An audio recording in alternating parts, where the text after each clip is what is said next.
Hello, everyone. Welcome and welcome back to the Black Assets Podcast. I am your host, Shay, and I wanted to welcome y'all to my channel. If you're new here, welcome. If you've been here before, welcome back. And I just want to do a deeper dive into this whole Wells Fargo fiasco. I feel like it is a lot to unpack from personal experience, and it is completely discouraging. It's upsetting, to say the least.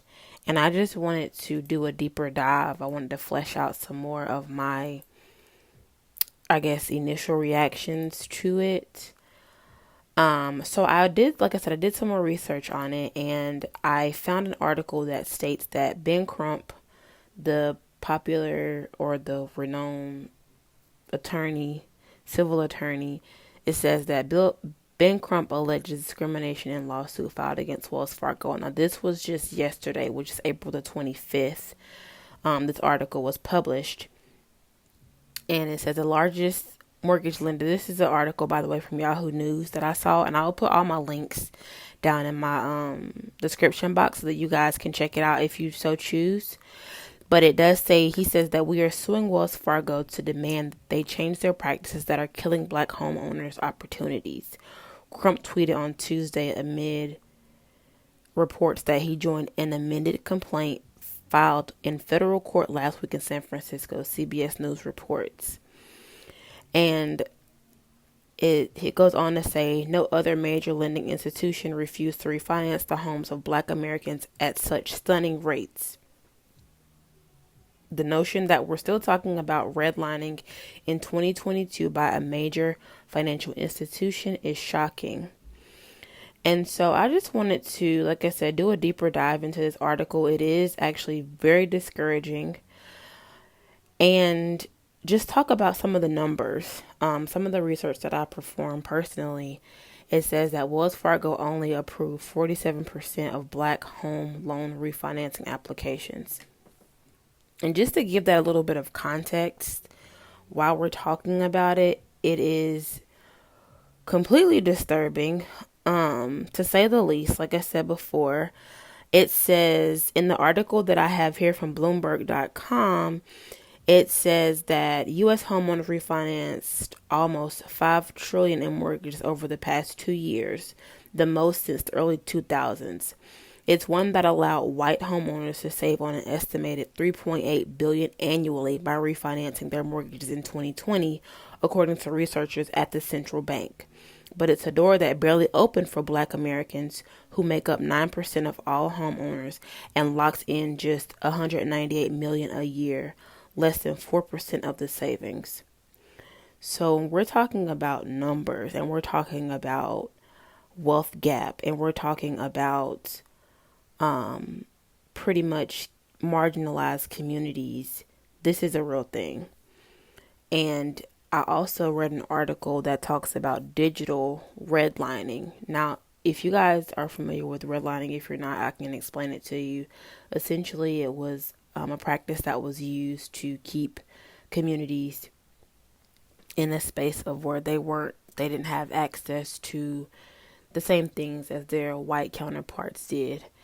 And the Wikipedia definition I have here, it says redlining in the United States. Redlining is a discriminatory practice in which services, financial and otherwise, are withheld from potential customers who reside in neighborhoods classified as hazardous, quote, to investment.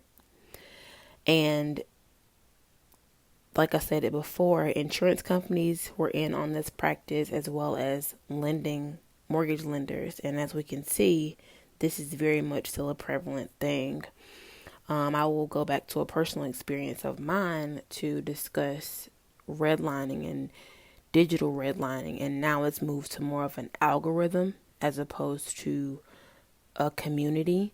So I have a background in the financial services world, and I worked there for about 7 or 8 years.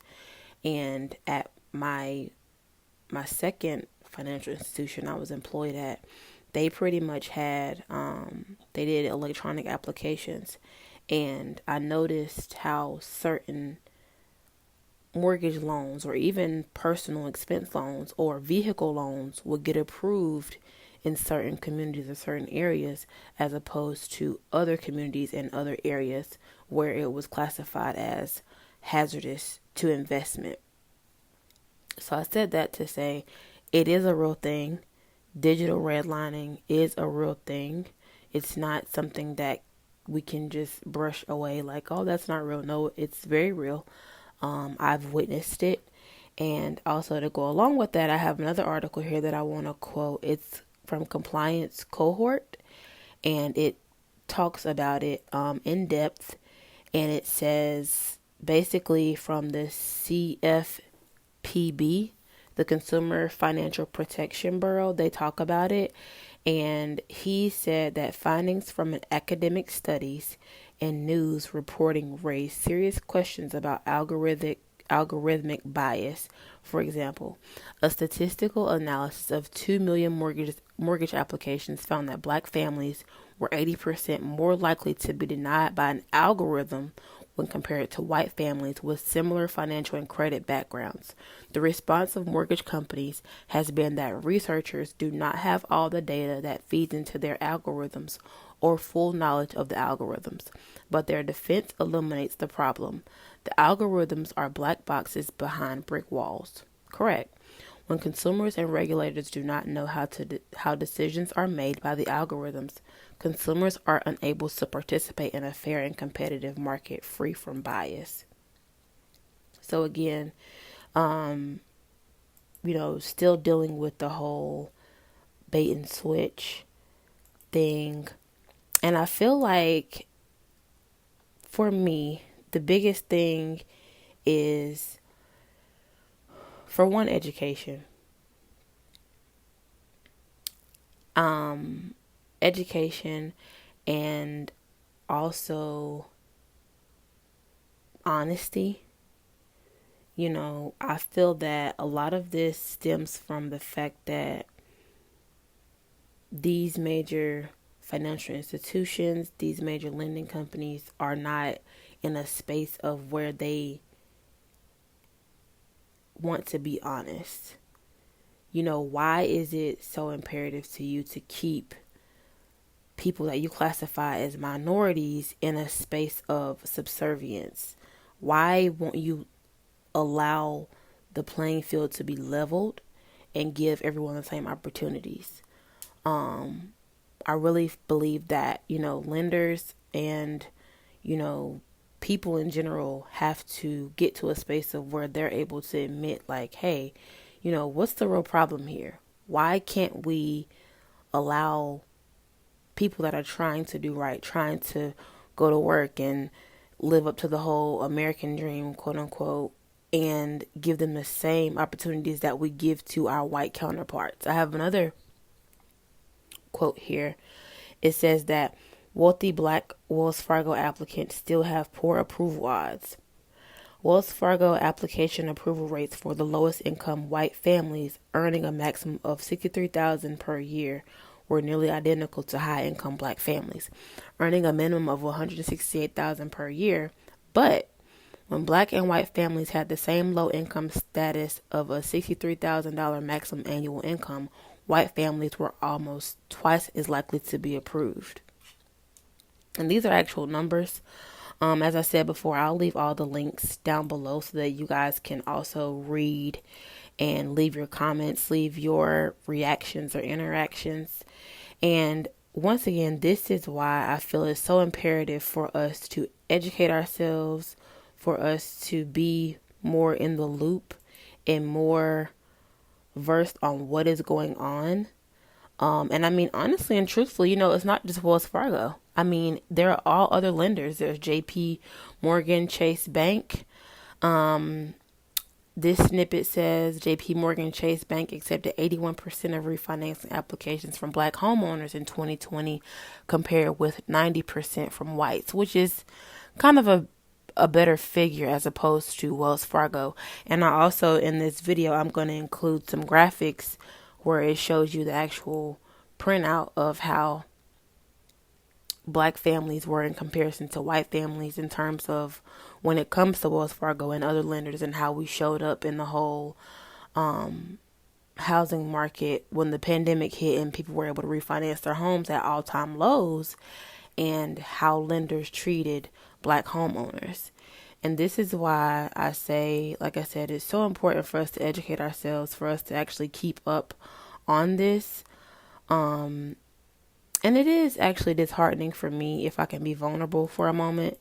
It's disheartening for me because I didn't want to live my life dealing with this. I thought that when I was growing up and we were talking about, racism and redlining and all this type of thing, when I was going through school, I was like, oh, that's so long ago. That's not going to happen to me. I'm never going to experience that. I'm never going to be having to deal with these things. I'm never going to have to talk about it. It's just like a thing of the past. It's gone now. We're all happy flowers and everybody's happy. Everybody loves each other. But it's 2022. And now we're still dealing with redlining. We're still dealing with marginalized lending practices. And we're dealing with something different now. It's digital redlining. And, to me, it makes me feel like, is it ever going to be over? Is this ever going to be over? Like, are these things, these crossroads that are put in place for people of my community, is it ever going to be non-existent anymore? And also it makes you feel like you don't want to try. You go to work, you do these things, like with the article that I spoke about before with Wells Fargo. The man, he was an engineer at Microsoft. He had an 800 plus credit score. And it's like it gets to a point of where does this stuff stop? Like, where will we be able to say, hey, I actually worked hard for this. I did this, for my family.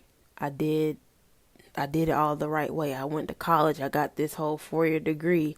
I went and got me a nice career. My credit score is 800. I don't have a criminal record. I have the same amount of money as my white counterparts, or more than my white counterparts. I'm overqualified, and you still have to deal with this. These people just want to provide they want to provide a living space, a safe space for their family, and these roadblocks are put in the way as a form of discouragement, as a form of to basically knock people down, keep them in a place of second class. And it's actually frustrating. It's very frustrating. It's not fair. And it is upsetting. I also have an article here that I was reading earlier. It was talking about, like I said, Wells Fargo was being sued, but they actually showed a family on here, and their names are, forgive me if I'm pronouncing this incorrectly, but it's 𝐦𝐨𝐬𝐬 with her husband Willie Simmons, and they're speaking out against, Wells Fargo and what they did to them.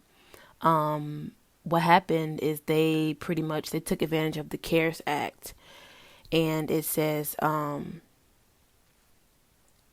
they took advantage of, they took a 7% pay cut. I'm reading from the article, and the couple was financing their son's education for law school. Simmons, who said her name is listed on the 2013 mortgage loan, indicated she's had the house prior to getting married and has not missed a payment. Despite making contact with the bank every 3 months regarding the forbearance and doing all of her banking at Wells Fargo, Simmons said she was told last month that she didn't fill out a form needed for the forbearance. And so essentially they're trying to take her home from her. And, for me, these things are happening, and I honestly feel like Wells Fargo needs to be heavily regulated. I also believe that people of minority communities should not bank there. I feel that way. I feel that Wells Fargo has always been in the news for mess, I don't ever remember them being in the news if it wasn't for some kind of scamming, some kind of opening up accounts under people's name, fraudulent activity. It's never been anything that was beneficial to anyone but the brand of Wells Fargo. So I honestly feel that they need to be heavily regulated. Something needs to happen because we can't go on like this. This is not what the forefathers in this country fought for. Well, I don't know. But this is not what this country prides itself on, equality and things of that nature. And, everyone knows the importance of real estate. And this is why I chose to get my real estate license, is to be impactful, be helpful, educate. If nothing else, I can be a consultant and help my community, educate my community or communities, minority communities, and let them know, we all have access to these things. And it's just sad that this is still a thing, the whole redlining algorithm and all that type of thing. It is actually sad. It's disheartening. It's upsetting. And it's not fair. It's not fair, but it's the truth. Like I said, I don't really know how we can combat this. I don't know how to solve it. Honestly, I'm just at a loss for words. It does need to be more politicians in place that will speak up for and speak out about this, because it is a thing. It's 100% a thing. I've witnessed it working in the financial institution realm, so I've seen it. It is a real thing. It's not made up. It's not imaginary. It's not one of those things where you can gaslight someone into believing that, no, that's not real. That's not what you saw. No, it is 100% real. So this was a longer video, but I wanted to get on here and share that with you all and see what your thoughts, comments, and concerns are. Please leave it below. So yeah, I'll see you guys in the next video.